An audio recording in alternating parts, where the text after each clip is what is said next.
It is one of the biggest logistical operations this part of the world has seen in decades.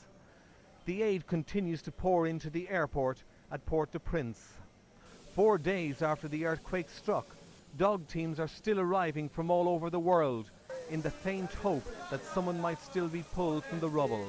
But such is the scale of the disaster that the aid arriving here is only a tiny drop in the ocean for the estimated 3 million people who were affected by the worst quake to strike this region in 200 years. Even the cemeteries were destroyed by the powerful force of nature. We visited one of the few hospitals in the capital still standing. But days after the disaster struck, hundreds of injured are still being brought in. In some cases, relatives just turn around and take them away again. They were being carried in all sorts of makeshift stretchers.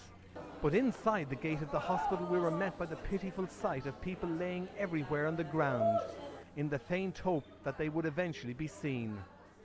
But there are few doctors and nurses here, and medicines are running woefully short.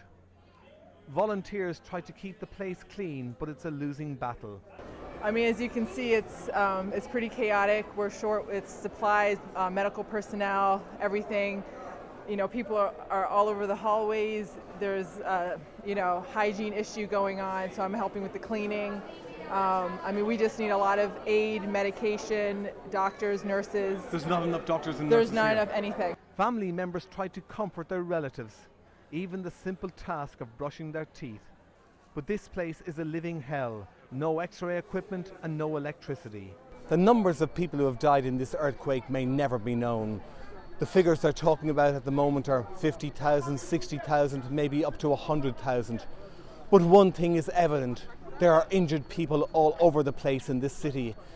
The population is well over 3 million.